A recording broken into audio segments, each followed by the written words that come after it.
Welcome to the Condo Web Show, the place where industry experts share their tips, advice, and help answer your questions so you can run a more efficient condo and spend less time in those pesky board meetings. On today's episode, we will actually play you a recording of a luncheon hosted by the Canadian Condominium Institute, where they had 3 industry professionals share their opinions on how the new legislation can improve the reserve fund studies. So stay tuned.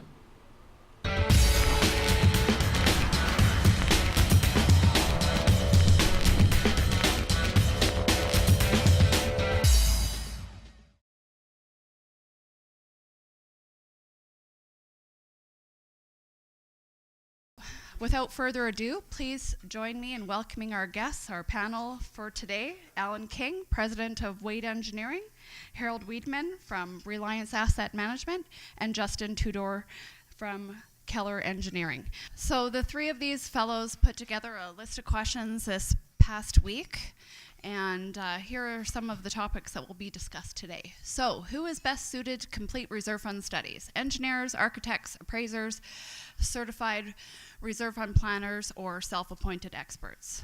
And this discussion will involve, should the Act further define who is a qualified provider, and should education be mandated?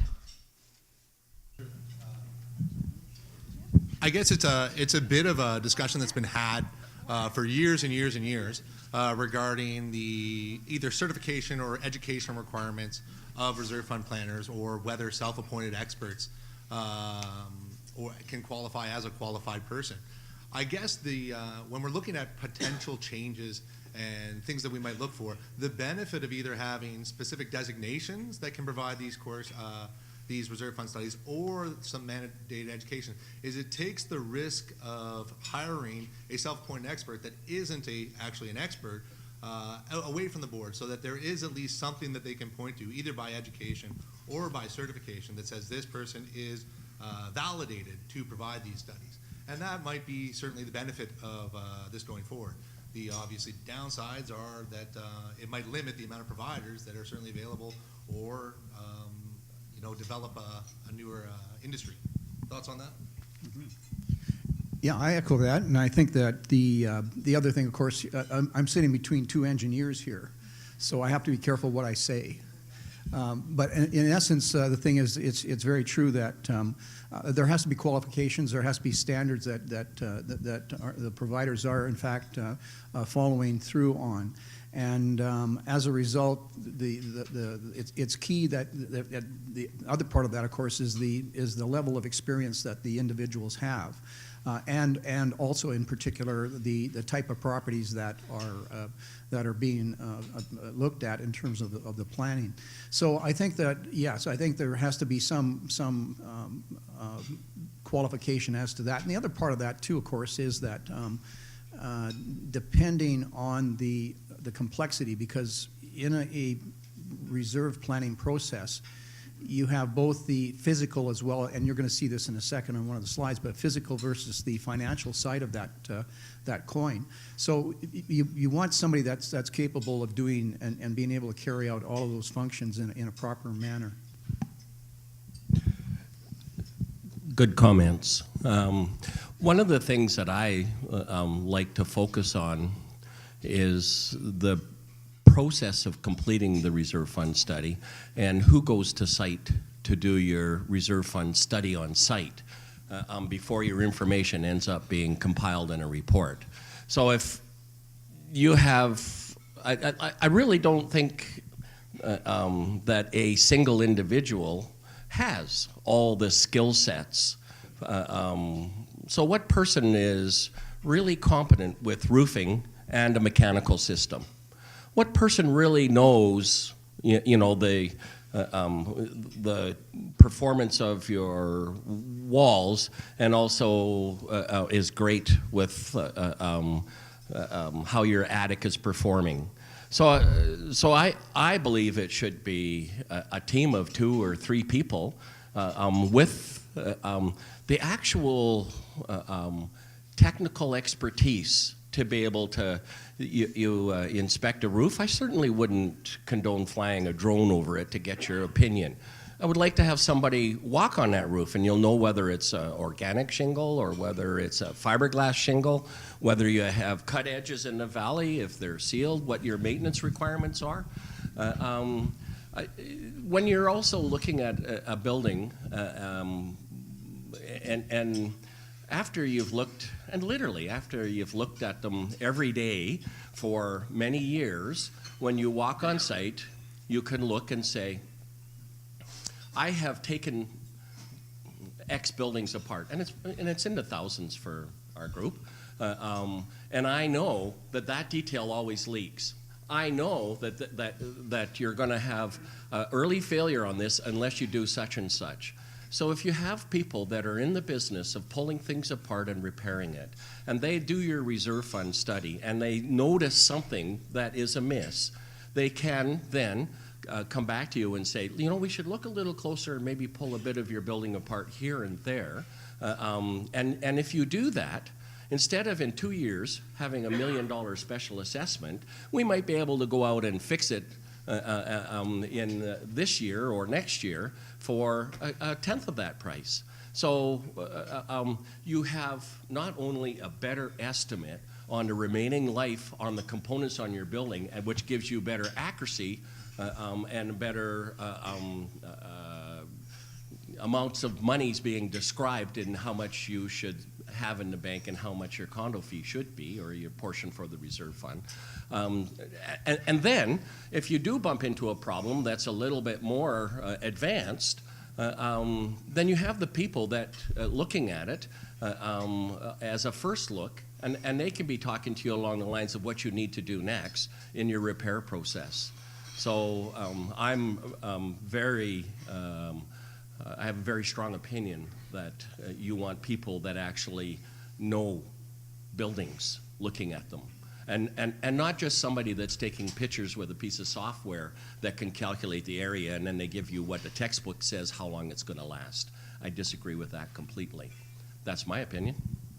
Al, can I ask a question? Do you think there would be a reasonable education component that could be presented that would meet those standards?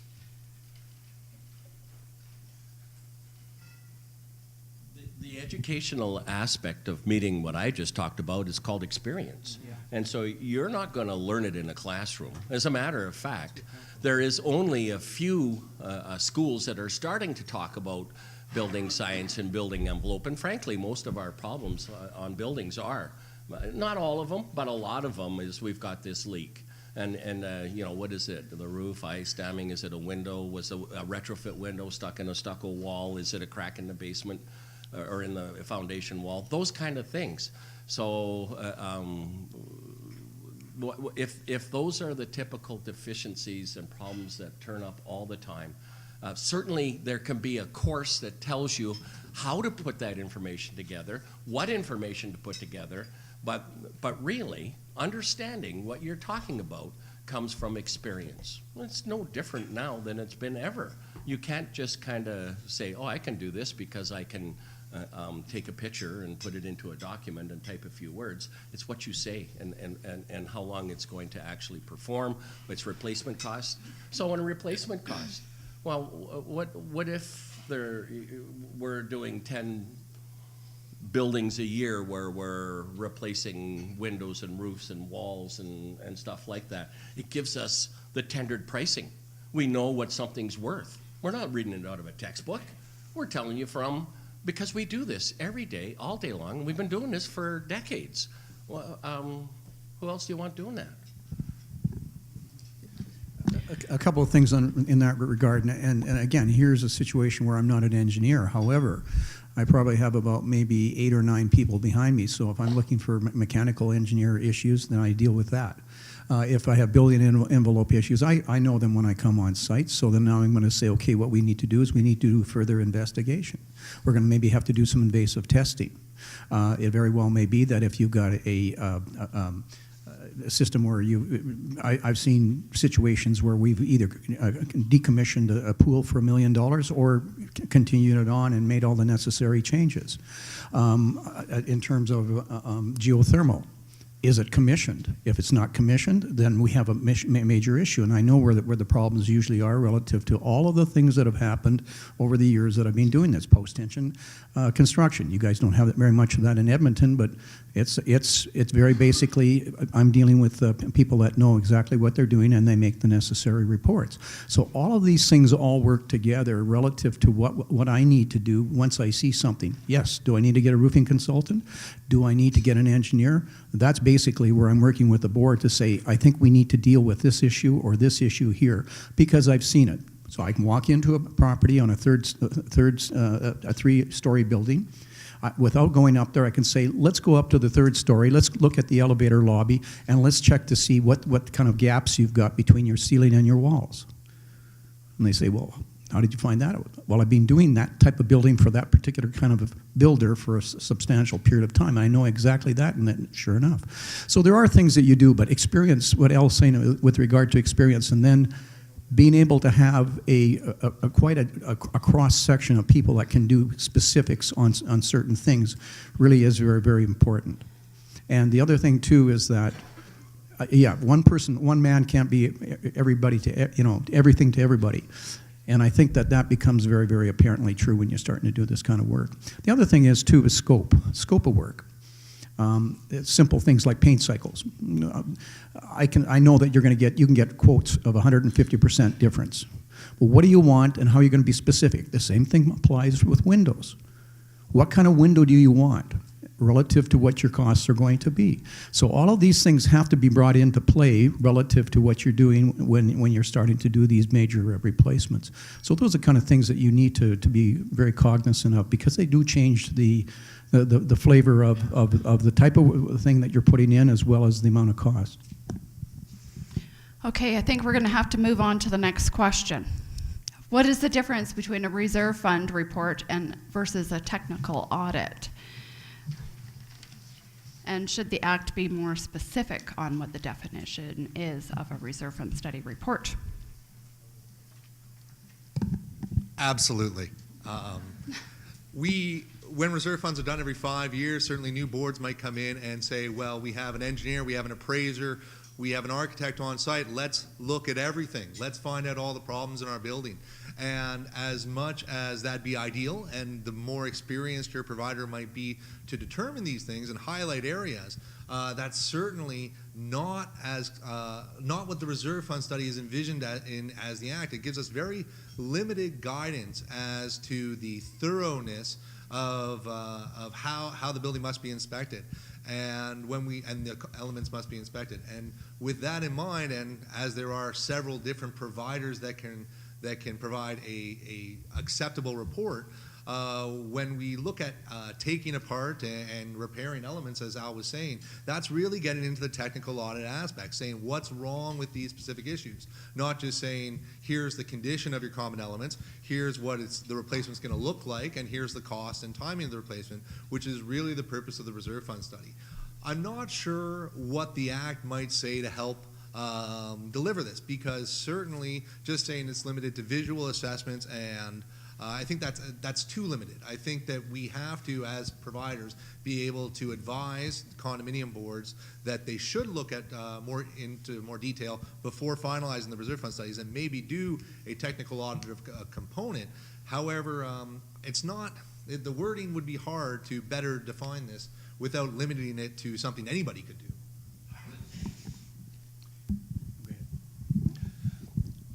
So my opinion is that a reserve fund study does not include disassembly of components. How do you put a price into an owner if when you go to the building you discover 3 items where you need to do disassembly versus the same building across the street that has a very similar look, same size, same profile on the elevations that doesn't have that problem? Should the reserve fund study price be comparable to both those buildings, one of them needing 3 or 4 components taken apart?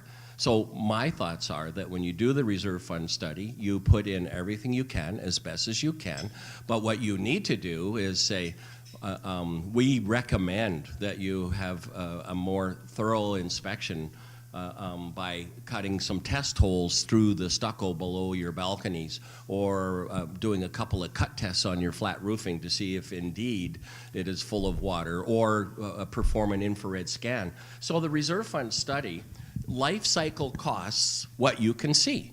And certainly, if you were a board and you were suspicious that you might have a problem with a certain component, when you go to issue the reserve fund study, you then say to the provider, and by the way, if we happen to stumble across something that needs a little more work, are you willing to take the information from the next study, which is going to be a technical audit likely, because you'll end up maybe cutting holes in the roof, cutting holes in the wall, perhaps crawling through more of the attic. You know, we look at a sample. We don't look at everything. Like if we were to look at every window, well, you wouldn't be getting a reserve fund study for $5,000 or $6,000 or $7,000. You would be paying $40,000, because if you had to go into every unit, every window, every attic, every roof, so it's a representative sample that you extrapolate from. But once you look at the project and you see the suspect items, you make a recommendation in your reserve fund study to complete a technical audit. And the technical audit is called a technical audit because it's more technical, and it actually involves pulling parts of the building apart, cutting holes, test holes. And so do not expect the reserve fund study to have any disassembly of components, cutting holes in walls. You don't want that anyhow. You want it to be more controlled. You don't want somebody wandering around drilling your walls full of holes. You want to know what they're going to do. So it takes it in progressive steps. And you know what? If you get no recommendations for any problems, and the life cycle cost all your components, that's the best you can hope for. So why would you want to be having some amount of money included in your reserve fund costs that would also include technical audits? You identify the requirement of the technical audit, you put in a separate proposal, and then you go back and what if the board says, I didn't really like your performance on this, you know, you missed coming to places, you didn't show up, you were late, you did this and that. I think we'll take it from here and we'll go to a couple other people and ask them for a price for the audit that you recommended.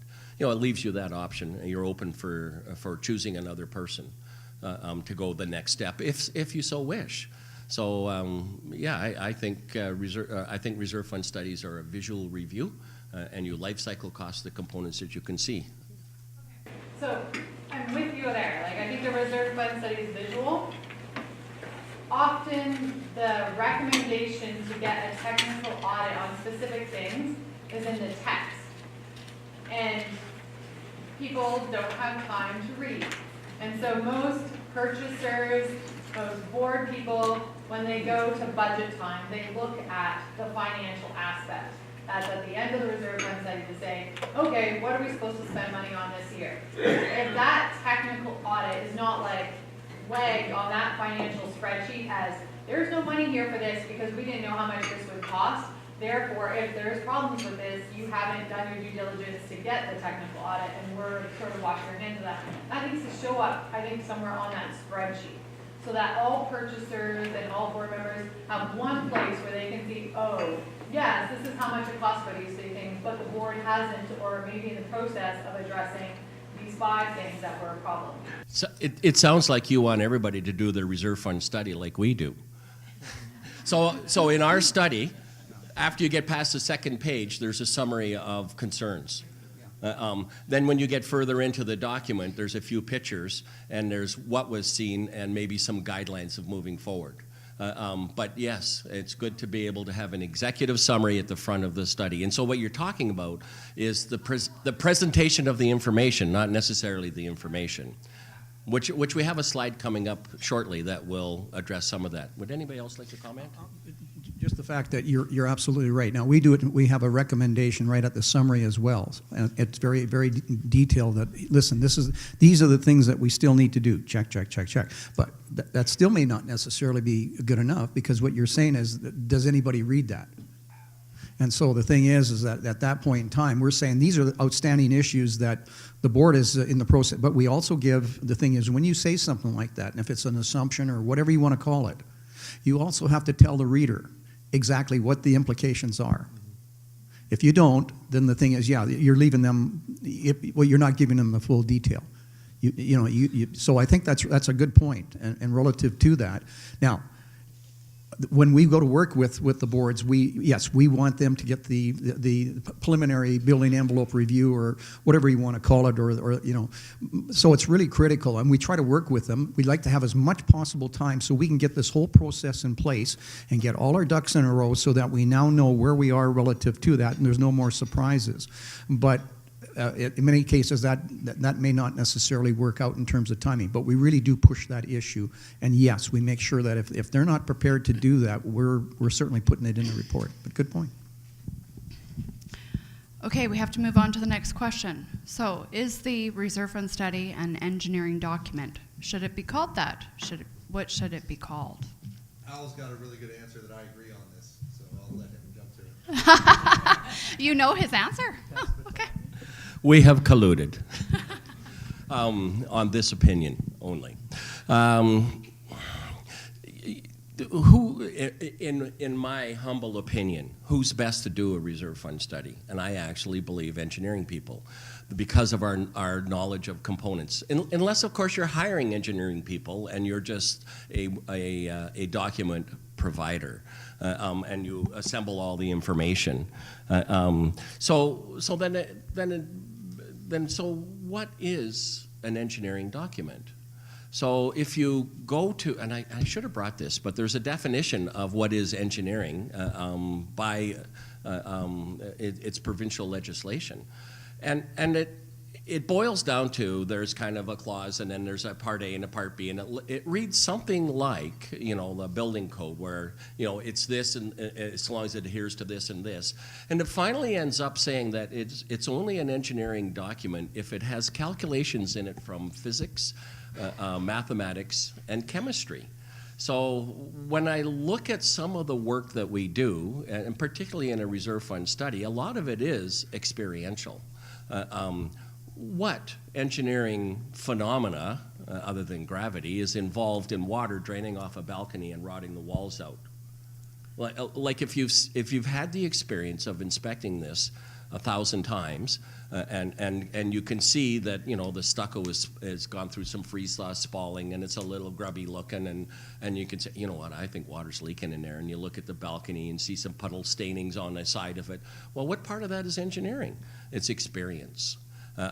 However, if you are starting to get into concrete slab in a high-rise, and it's in a parkade, and you would like to have an engineering person look at that, because they may see something that can be fixed sooner than later. And so, and they can go and they can do a calculation on the deflection, or note the cracking, or look at the beams and say, what, this is not quite right. And so then we go on to, well, who's best to take that information and move forward with it? So the actual visual review and compilation of the information, and much of the recommendations are experiential, but it's the experience that is gained by being in engineering, but it doesn't actually fall necessarily directly under the Engineering Act. And if you read it, and I've sent it over to a lawyer, and I've had him read it, and I've had a few conversations on that, and it's as ambiguous to whether or not that would actually fall under it. So you might say, okay, in a reserve fund study, you actually have to count the number of windows, and that means it's mathematics. And I would say, well, Lord love a duck. But anyway, that's my thoughts. And I think the bigger assumption there is, if you've hired an engineer to do your reserve fund study, just because it doesn't have the stamp on it at the end of the day, it's not that it's not a good study. It's just that it might not fall within the APEGA guidelines for what would be an engineering document. Okay, let's have some fun. In essence, the thing is, yeah, we've seen. First of all, there's a number of companies I know that engineering companies that don't do reserve fund studies anymore. And what Al's saying is right. I like the idea of the experience aspect of it. But the thing is also, at the same point in time, relative to our training as certified reserve planners, we have that background that we have to go through that construction side of it. The thing that's interesting is, for instance, if we're in a waterproofing situation, we got waterproofing from the parkade, and my injection points are, let's say, a foot apart on something that's being injected either in the ceilings or the walls.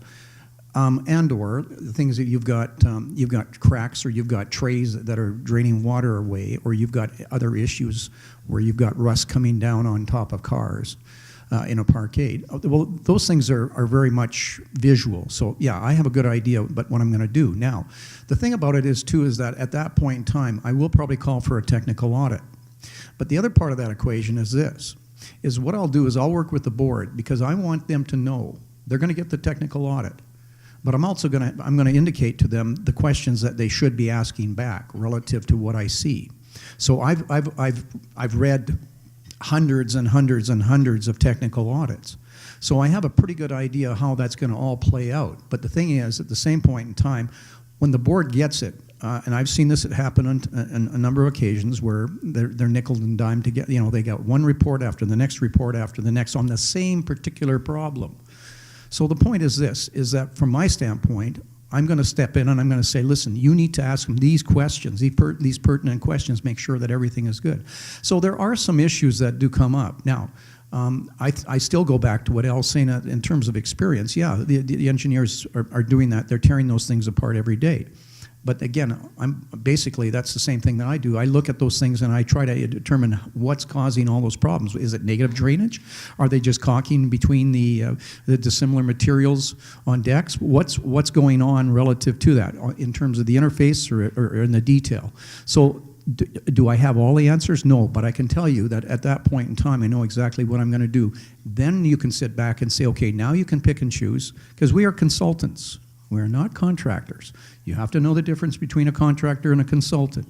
But the thing is, at the same point in time, that's our job, is to try to make those things work so that the board has got the best possible information that they can get when they make those decisions. Okay, I think we've been through that. We're going to move on to the next question. So should there... Just a minute. Oh, sorry. I had to read a bit here. So in Part 2 of the Capital Replacement Reserve Fund from the Condominium Property Regulations, when it says who's qualified, and it says that it has to be the operation and maintenance of the depreciating property or that type of depreciating property. So that's a qualified person means in respect of the depreciating property, and an individual who, based on reasonable and objective criteria, is knowledgeable with respect to the depreciating property or that type. So you have to know that property. The operation and maintenance. So I might have a different maintenance plan than injecting a slab from the bottom side, because that's negative waterproofing and it increases the damage later on. So I don't do that. I say no, but I'll inject a wall 20 feet down with a chemical grout, but I won't do, and I go into parkades all the time, and all the time you see the little ports left from injecting the bottom of the slab, and so if it didn't seal out that whole joint and there's water laying in there and it actually can continue to rust the rebar, you just end up with a really expensive repair down the road. So people who don't know these subtleties may say it's okay, and it's not okay. So a qualified person that goes and looks at stuff has to know, and they know from experience, and actually, unfortunately, sometimes when you're younger, you find out the wrong way. You do some impact learning. But if you have good mentors and you go through the right processes, you don't end up with people giving you recommendations that are not so good. Or if you walk through a parkade and it's not leaking now, and it's got a whole bunch of ports that are injected in the bottom of the roof slab. One of the things you might want to talk about is, let's start looking at if you've got water laying under your membrane and anybody driving near there, a little bit of salt maybe. So if that's all happening, then you might actually recognize a non-leaking parkade is in a 3 or 5 years away from a catastrophic event of costing you $500,000 on top of your membrane replacement and other repairs. So currently, we're looking for people that know what the heck they're talking about in the current act, in the current regulation. They're saying, we want you to hire people that know what they're talking about. Not, the construction of it, the maintenance of it, everything. How it works, how it fails. I think with it being an engineering document, if the government was to regulate who went out, then, and it was engineers, then it would need to say specifically that the person from the engineering company who went to look at that property would also be required to be an engineer. Because just because an engineering firm has it, often it doesn't mean that an engineer is actually coming to your site, right? That is regulated by OPEGA, and what they require is that you have an EIT at least visit site. He doesn't have to be there for the whole thing. You just have to have somebody that has that, it's a technologist or an EIT or something like that, and that qualifies for the regulations of engineers. And then you have to say, well, that engineering company is responsible enough that when they send a person that can actually spot this stuff, that they will take a deep breath and say, yeah, you know what, we need to suggest that they do more. Okay, moving on. I know we're going to run out of time. Should there be a standard for reserve fund report content besides it stating common property? Should it define life items as a thing that is excluded, for example? I think it's going to vary significantly between condominiums. Every building's going to have a different list of depreciating property or life cycle items. And therefore, the idea that the Act can take that onus off of the condominium or the reserve fund planner to identify these items, I think is wishful thinking. I think it's always going to take the diligent review, and it's going to be on the providers to make sure that happens. Go ahead. Do you have a question? Yes, I have a question. Everything that I'm reading leading up to the legislative amendments and regulations are very silent on airline condos. And this is a point here I would like to see something addressed in the airline condos, because what should be provided for a common property list, that we know what our common property is, but it's not the same as a apartment stuff. So airline condos used to be silent because there's not a lot of information about how this is going to shape up for airline condos. So I think the key thing here is common property. So for an example, we could do a reserve fund report on how to look after an airplane. We could do a reserve fund report on how to look after a car or a fridge or a condo.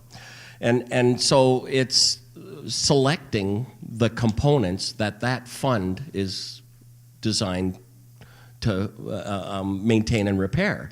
And so whether it's a Bearland condominium or it's a regular condo project, or it's a high-rise, or it's a concrete bunker with no windows and just openings in it, you identify the components that are owned by the corporation, the common property, and you find out what their replacement cost is, when they're going to have to be replaced, and you create a fund that satisfies that expense stream.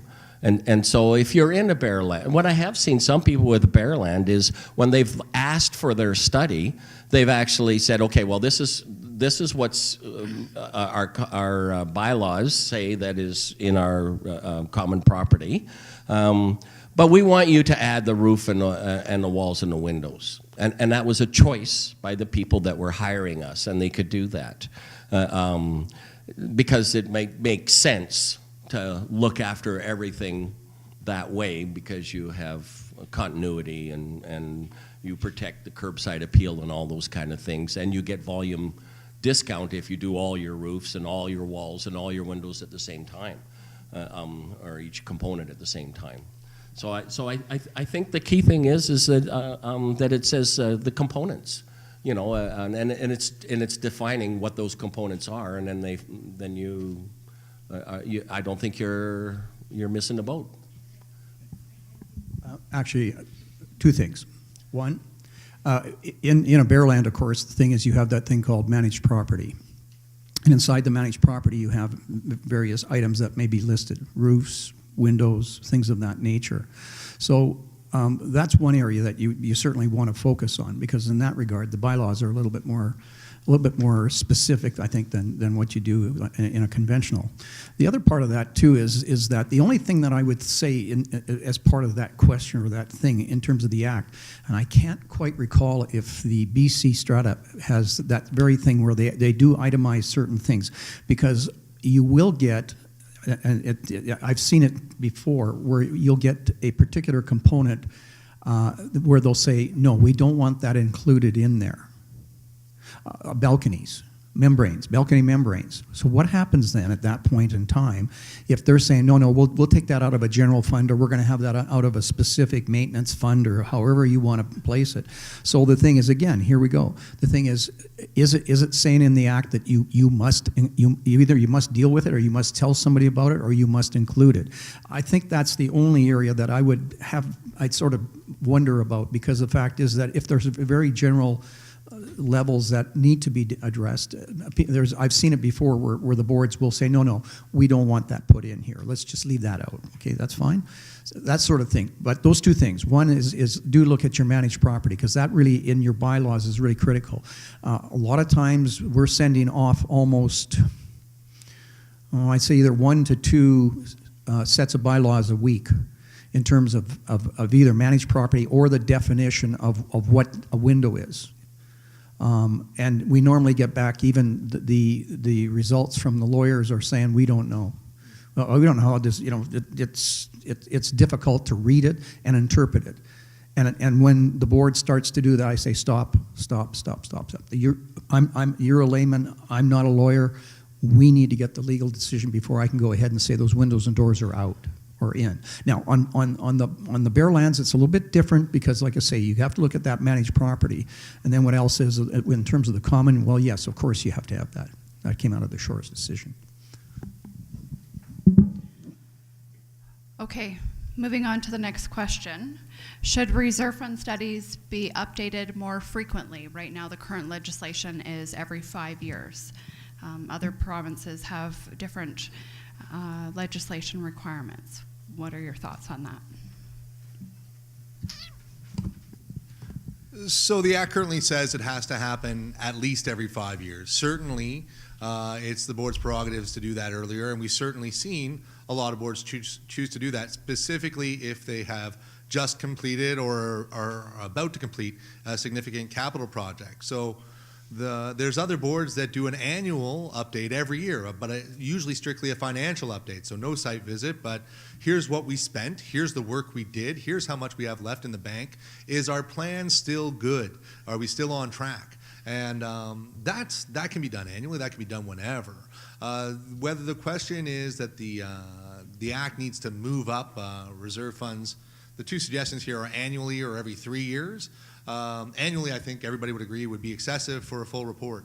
And I think, but looking at it, ensuring boards look at it through the Act, and a financial update, or at least a mandated review halfway through the cycle, so let's say 2.5 years or 2 or 3 years, I don't think would be an unreasonable approach to ensure that that over the 5 years we're not going way off track, and if an adjustment needs to be made based just on unexpected expenses or interest rates that didn't bear out the way they should, I don't think that's an unreasonable idea that the Act would mandate an interim, perhaps just financial update without a comprehensive inspection. So let's suggest that we have a 40 or 50 or 60 unit project. That what would the appraised value of that be around? You know, like if it's, or let's go 100 units. Is, you know, like we might be at, you know, $4 million, $5 million. And so we're going to do a reserve fund study on this project every 5 years for, let's say, $5,000 or $6,000 or $7,000, which means for like a $4 million piece of property, we're going to spend $1,000 a year to make sure that we're on track and getting it right. So I think that's a little weak. On the other hand, if you have a whole bunch of people tromping around your property every year, that might be a little heavy duty. But I do think there are some milestones that would be a great idea. So let's say a corporation does a reserve fund study, and 2 years later, they change out their windows and undo their parkade. Well, I think that's specifically a time when I would like to take a look at what money's left over and rerun the spreadsheets. I wouldn't wait the 5 years. I would do that after a major project, because that's a reset point, and you now what's all these pictures all about in a reserve fund study anyhow? Like what are we trying to achieve with this study? Well, not only is it a bit of a look at your components and some recommendations on what you might do differently to make them last better and longer, and not only is it coming up with an amount of money that you should be saving, but it's also a communication document.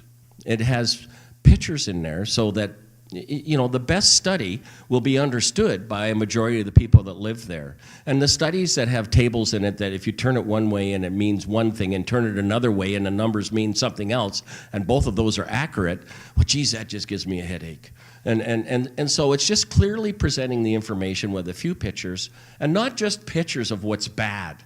It should be representative of your project. So if you've got a 100,000 square foot parkade with 1 or 2 delaminations in it, well, you don't want 4 pictures of the delaminations from different directions. It could have mention of it. So I don't think that you should have a full reserve fund study more often than every 5 years. But I do think it would be a great idea to perhaps halfway through that, particularly if we've had changes of interest rates, or we've done some major project work, get your spreadsheets rerun. And don't say, oh, I don't want anybody to go to site. Have one guy go there, doesn't take pictures for his own purposes, and then update your spreadsheets. And some of the numbers, of course, your replacement costs may change with inflation of what they are. But you know what? We're in a funny place in Alberta. Sometimes we starve, and sometimes you can't find somebody to do it. You ask for people to come out. There was a few years back where we would tender a big siding project, and get one guy, because everybody was just too doggone busy, and then now everybody's cutting everybody's throat to get a job. So our economy here seems to be up and down. Every 7 or 8 years we crash. So the prices, the replacement costs of items change by a buck. Like I think back then when that happened, we should have been getting siding for $3.75, and that guy put in $4.75. Well, that was different than the study, and it used up more money. And so so it's our marketplace changes, cost of things change. So I think it's a great idea to go and do your spreadsheets once or twice between the 5-year period. The communication of what's going on is great to have that document full of pictures, but you don't need it every time. The 5-year period, call it a full reserve fund study or report. In between those 5-year periods, there can be some, if you borrow some money, get a set of spreadsheets. Don't listen to the money lenders that say, don't worry about saving for anything else. Your condo fees can just service the loan on this. That's horseradish. So what you really want to do is have a set of spreadsheets that take into account the amount of the loan payments, and all of the other components that aren't being replaced. That makes sense. And so you can actually do that before and after your project, and you'll have a better handle on your money, and you won't be causing some single mom to move out because of a big special assessment. And that's what this is all about, is getting stability in place. Yeah, we do provide annual reports. One of the things that with the annual reports, of course, are that, and exactly what Al said, if you're in a transition period where you're going through a fairly substantial replacement costs or turnovers, you always want to know that you're in a reasonably sufficiently funded position. That's number one. Number two would be situations where you've had insurance claims, let's say on your roof, now you replaced your roof. How does that impact your study? Things of that nature are really good to know. The other thing that I say is that relative to that, we do provide it with or without the inspections. But the other thing too is that you still want to know, you want to keep on the same level of funding that the original report said, but where are we and how do we tweak that relative to a couple of things that we may have overspent or underspent, or where are we relative to making sure that we know exactly where we are. The other thing that we do in that respect is we don't necessarily have the pictures, but what we do is we do note in our commentary, which is part of the initial spreadsheet, what was spent on what. Because what happens is we find that the board in year 4 said, I think we did some work on that concrete or whatever, and they say, no, we didn't. No, we didn't. I'm sure we did that in 3. Wasn't it 3? No, I think it was 1. I can't. No, this way they've got a continuity, because you know that boards change. So they can go back and they can look at any one year and know exactly what the expenditures were for. That's being noted and itemized in our particular list. So there are some things that do give the boards a little bit more comfort level. And that comes, I guess, off at 29.1 in the regs, because of the fact that really what you want to do is you want to get into a position where you the report is 5 years. It's sort of static for 5 years. It just sits there with those numbers, where of course you do your annual financial statements. So now you've got these two, and a lot of times you will get into conflict where if depends on what the accountant says, in other words, you're deficient or whatever it is. So you want to be able to say, no, that's not going to work. Anyways, it looks like we're running out of time here, so I'm going to just let you continue. Okay, so we have 10 minutes left of the lunch hour, and I know you guys have things to do this afternoon, or maybe you don't. So I guess I want to leave it to you guys to say, do you guys have some questions that you want to ask them? Do you want us to continue with the presentation? I just want to make sure that we've covered off what we came here to do today. Thank you for watching this episode of the Condo Web Show. Our goal is to share this information with as many condo boards, owners, and managers as possible. We would be forever grateful if you could share this episode with your friends and colleagues by simply clicking one or all of the social share buttons on this episode page. Even better, if you know someone that would benefit from this information, please send them a link to this episode. If you have any questions or any ideas for an episode, please submit it by clicking on the Submit an Episode link on the main menu. We will do our best to get an industry professional on the show to answer your questions. And lastly, don't forget to subscribe to the show on our website by submitting your name and email, or if you're watching on YouTube, by clicking the subscribe button. This way, you'll be reminded of upcoming episodes, and if you miss an episode, we will be happy to send you the recordings. Thank you for joining us on the episode, and now, onto the Q&A with our guest. We've mostly been talking about multi-level condominium projects. All your examples are really arcades. There's a big difference between multi-level and your regular townhouse complex. I wish there would be some delineation between those two, because the repairs and the maintenance on a multi-level building are far and above what they are on your regular townhouses, correct? So, getting back to this thing here, it would probably be better that, first of all, you really should know have somebody who knows what you're talking about. And number two, just to clarify that it's not as scary as it is, because a lot of people, I deal with a lot of people in condominiums, they start looking at these reports and they're terrified. Like, well, why are they talking about this? Why are they talking about that? I think if you could make it, separate the two, it would make it a lot easier. for people to understand, because the people that are living in them and the people that are living in this end that's what they know. That's what that's the point. Just try and keep it more simple, but yet very informative. And the bottom line is it boils down to the boards following what the reports have said. That's where everything seems to fall down in a lot of projects that I've been in. So to boil that down, you're saying that there's a different level of expertise required on a townhouse compared to a high-rise. I agree. So what are you inferring, that you could use a less qualified individual on a townhouse? I'm not saying that, but I think once you start getting into the multi-levels, you should have like a company that has the experience and several people working with them to do the multi-level. Whereas when you're on your basic townhouse, do you really need all that expertise? I don't think so. I can't give you the names, but I can tell you a bit about the stories. So we go to two-story row housing, and perhaps that same thinking has led either boards or property managers to manage that, saying that this isn't a high-rise. We could go at a little different level. And what? Excuse me. Let me finish this. And one of the things I probably see more.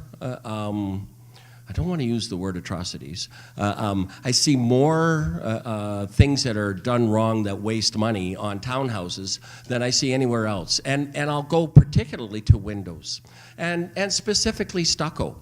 So here the people have a product, stucco 35, 75 years, whether it's the old pop bottle dash or not, or beer bottle, and you go to the windows, if they're old wood windows, a finger jointed pine, that kind of thing, you've got a 20, 25-year window.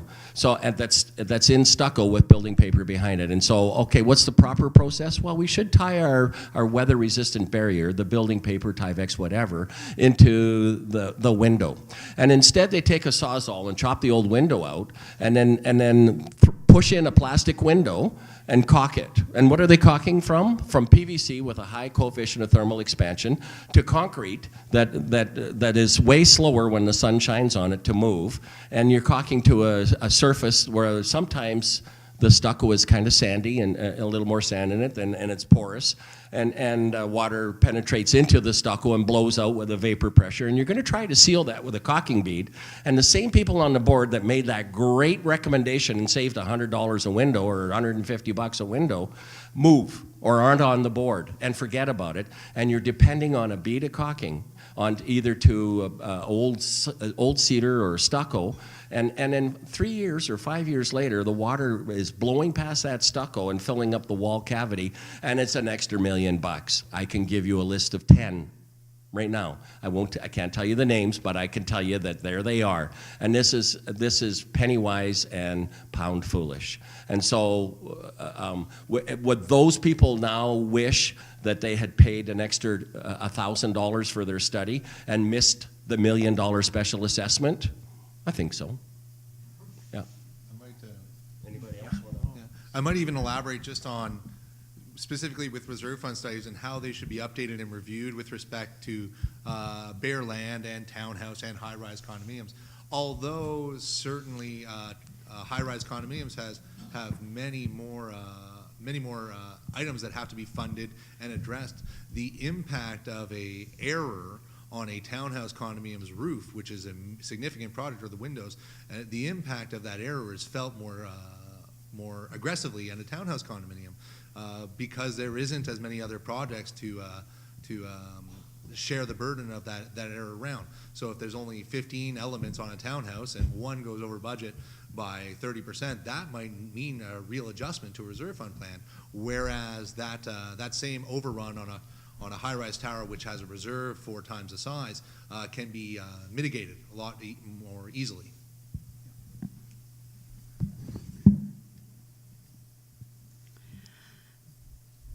Sir, go ahead. Yeah, just a quick observation. I really appreciate your description of some of the pitfalls involved with the study.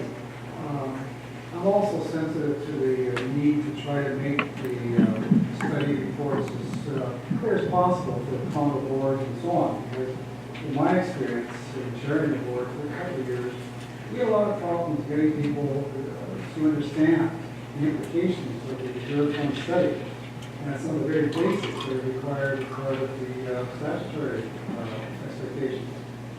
So while I'm sensitive to the need to be simplistic as much as possible, the fact of the matter is, condo boards need to understand that there are serious implications if we don't pay attention to a lot of the expectations. I guess one of the ones I wanted to ask you about is the linking of the reserve fund studies and the reserve fund plan.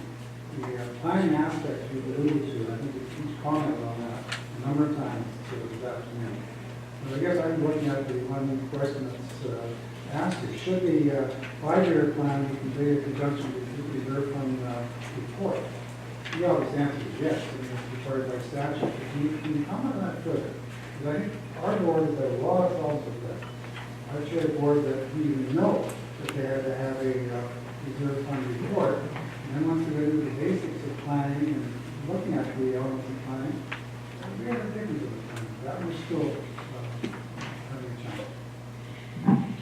Well, the thing is, first of all, yeah, the study and the report, of course, that's what we provide. And then what happens at that point in time, what we always say to the boards are, we're going to go through that and make sure that they understand that process very, very, very explicitly. Like I want them to know how those numbers came about. I want them to know what the issues are that we need to deal with. And then once that's all done, then we can move forward. But the thing is, at that point in time, once they've adopted our study and our report, then it becomes their plan.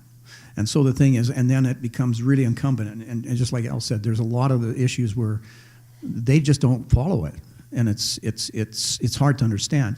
The issue we have, of course, is that we also have to be sensitive because there's 3 parts to this component, I always say. One is the physical plant or the building. It's like a 3-legged stool. The other is the owners. You have to be cognizant of what they're going through. And then third, you have to also be very cognizant of the market. If you knock out one of those legs, the thing's going to fall over. I don't care how it works, but that's basically how it's coming out. Because the thing is, now the market is getting much more sophisticated and looking at these reserve fund studies and understanding. I work with the mortgage insurers. Mortgage insurers are the ones that get, if there's any foreclosures because of special assessments, they get the unit back. They get to pay the special assessment. They don't like that. So now they're sitting there saying, you know what? We're going to make sure that you're funded. If you're not funded correctly or we don't think you're at a certain level of funding, we're not going to insure those mortgages. And if they don't insure those mortgages, then everybody in this room knows exactly what happens to the value. It comes back to the value of those units. We always say that to the owners. So if you're looking at the reserve fund, you're trying to do the plan, you're making sure that it's the value of your units that you're trying to protect. Full stop. So in essence, I don't know if that's answered exactly what you're talking about, but the other part of that is they have to understand those numbers relative to make it straightforward. And then that comes to the one that we maybe haven't covered on, and it's called sufficient funding. And we could be here for another 3 or 4 hours on that one. With my thoughts with respect to doing a plan, well, we call these projects corporations, and they should be running it like a corporation, like a business. A 5-year plan every 5 years, or a plan every year and a 5-year platform that you roll out every year. That's my opinion. Like, you've got 4 years of it. Let's look at the reserve fund and where we're at and the work we've done and put in your next year. And I think there should be a 5-year plan that's a rolling platform that should be updated every year. How silly not to? Who has a business here and doesn't do that? Who doesn't look at what they're going to do ahead of time? So you're going to say, well, we're 3 years away from our new reserve fund study. I don't really know what the heck we're doing next year. No, there has to be a plan. So why not make it a plan based off your reserve fund study? And then if you did some project work or something's a little mess or interest rates went crazy, then you get your spreadsheets updated and then do your plan. And do your major reserve fund study every 5 years. And in that year, do a plan as well. But I think you should have a plan every year. Yeah, and that comes out of 29.1 in the regs. And the other thing too, of course, is we don't look at our RSPs every 5 years. The thing is, the plan we adopt is basically the 5. In the 5 years, the first 5 years, a lot of times are the critical ones that the board will look at. That just seems to be, that's typical. The other thing, though, too, is that, for instance, in our case, because we're doing annual updates, we have to do a 40-year plan. Like, we do a 40-year plan. You say, well, that's just stupid. Why would you do that? Well, what happens is a lot of the plans out there, all you do is move that plan another 5 years, and all of a sudden something that hasn't been accounted for, like the windows, comes into view. And when that happens, all of a sudden it impacts the fund back here at day one. So all these things there's moving parts, and yeah, I like what Al said. You know, if you're looking at it and you're resetting that plan, then it's a good thing. Try to use the same line of reasoning or the same line of funding that you've set out in the initial one, and see if you can follow that. Okay, so we're just past 1 o'clock. I'm not sure if you guys want to continue on with the presentation, or if there's, you know, based on the questions that we have in the presentation, or if there's anything that you guys wanted to touch on to everyone that came out today that we haven't covered off, or if there's other questions from the floor. Yes, ma'am. Interested in the next question we did cover, should the board have to follow the reserve fund report recommendations, in particular, like keeping the level of funding up to what has been recommended every year, like increasing the reserve fund, especially if you've done a major project? How fast do you have to get it back up to where it should be? Mm-hmm. So I guess I defer back a little bit to what we said. If you're doing a major project, and if that project was foreseen in the last reserve fund, then it might be relevant to have another look at that, just to make sure you're meeting your capital requirements. Broadly speaking on this question is, should there be, I think one of the questions, should there be penalties for boards who don't follow the work laid out in the report? And I think with regard to the new act, we have to be careful here, because there is a certain degree of latitude that we want to make sure is afforded to the boards with regard to implementation of the projects. In the example being that if we did a reserve fund today, and reserve fund didn't involve any destructive testing, and you had a flat roof that we said will need to be replaced in 4 years, and this roof is covered with granules and might not be able to be fully investigated, it might not be reasonable for the board to execute that roof replacement in 4 years' time just because somebody says it was done 4 years ago. It might be more reasonable to mandate that the board, if they wish to defer these larger projects, that they have a separate review, or they seek approval to do this from some other provider. The idea being that it's a plan and it's a report, but it's not a suicide pact. It's not meant to put you below the levels that are appropriate just because that's what we said was the work plan 4 years ago. It's as Harold said, you have to keep all three things in perspective, including the needs of the board and the physical elements and the market. The prediction of the remaining life of a component is based on its condition. Sometimes you can take something that is in a certain condition and you can tune it up, and then it doesn't have to be replaced in 3 years. You could fix the blisters and ridges in a roof, you could do an infrared scan, you could cut out the little chunk of wet, and you could get 7 more years. So what the reserve fund study will do, the reserve fund report will bring your attention to all these things. You can look at where your big money is going to be spent. You can sit back and say, you know what, those windows are all rotten. We know it. I had one project where I could push my fingers through the frame of the wood, and the friggin' guy on the board was telling me they didn't need to be replaced.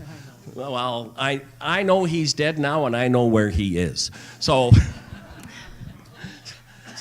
However, that doesn't mean that, you know what, if you have some components that are getting to the end of their life, both according to the conditions, the discussions you're having with your expert, and also its performance level.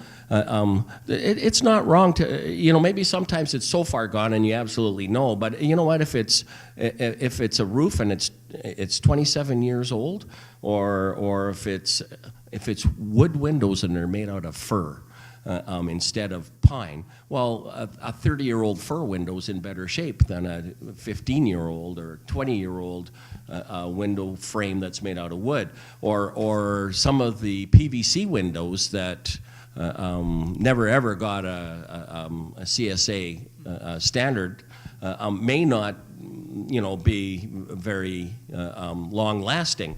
So if somebody if all your hardware keeps busting on your windows and you can't close them in the wintertime, but they're working just great, and somebody says, well, they need to be, the windows are fine, it's just they don't open and close because your cranks were undersized because the builder put in something a little cheaper from day one, then maybe you can upgrade the crank system. Maybe you can buy a little better hardware and change that out at $150 a window instead of pulling the window at $500 an opening. So you look at your reserve fund study. If there's 2 or 3 things there, get somebody who knows what they're talking about as a specialist in that area to look at it again. You don't have to follow your plan. You have to understand your reserve fund report and then make a plan. And you can make a plan that's a little different than that if you do some homework and you're doing the right thing. But get somebody to tell you you're doing the right thing. Chris. I'd like to go off of that. So I like how Harold sort of touched on real estate. So one of the things that, potential buyers look at the reserve fund plan when they're going into a purchase, and they go, oh, great, this year they're replacing the doors. And so they buy their place going, oh, I don't really like the door on my place. I just had a house inspection done or a building inspection done. But that's okay. The board's going to take care of it this year. But many of the boards are very qualified, and although they don't they say, okay, we're supposed to cover these 5 things these 5 years, right? And so they put those things out to quote to their different plumbers, and they're like, well, actually, we can save money. This boiler didn't cost as much as this report said. Or this can be, like you said, extended a few years. So these boards who are able to put together this is going to be our financial plan for the next 5 years. This is what we're going to do this year and this year and this year. Oh, this came up this year and put it in. Should they put that in the AGM minutes? Is there an official process they should follow for their financial spreadsheet? How do we make it so there maybe is some consistency across boards who don't want to pay $5,000 or $2,000 every year for a report from a professional, but are working with that? Well, there's a couple of things. First of all, remember that that the reserve fund is actually a pool of funding.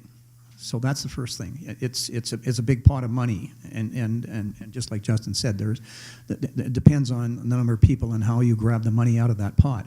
Then the second part to that is, which is a great lead-in, segue in, is the fact that yes, the thing is with you any time that I get anything in that first 5 years that's major, we're sitting down and we're going over that in detail with the board. Because exactly that very reason is you're going to have a whole bunch of issues, whether you're doing it in a phase over a number of years, or you're going to do it 1 year, or how, all these things have to come up relative to what's the expectation of a buyer. And I had that happen where they were in an AGM on that very issue, and then they stood up and said the reason why we bought in here is because of this, this, and this that's in the reserve fund study. So now all of a sudden you decide you're going to do something differently. You better have a really good reason for it. And then going back to what Al said, the thing is a lot of the components, even as they come into that 5-year horizon where we know they're going to probably need replacement, you may need to have a consultant come in and say, listen, we can keep that alive again for X number of dollars of repairs for another couple of years. In other words, what's the cost-benefit ratio? Let's look at that as well too. We're not going to stretch it out another 20 years, but we will look at that. So all those kind of things come into play when you start to sit down with the boards and you go through those details. Okay, folks, I think we're going to have to wrap it up for today. We have to get back to work. That's it. Or you have to go back home and go golfing or enjoy your weekend. But I would like to thank all of the panel that is here today, Justin Tudor, Harold Weidman, and Allan King, for coming and joining with us today and discussing reserve fund studies. Thank you.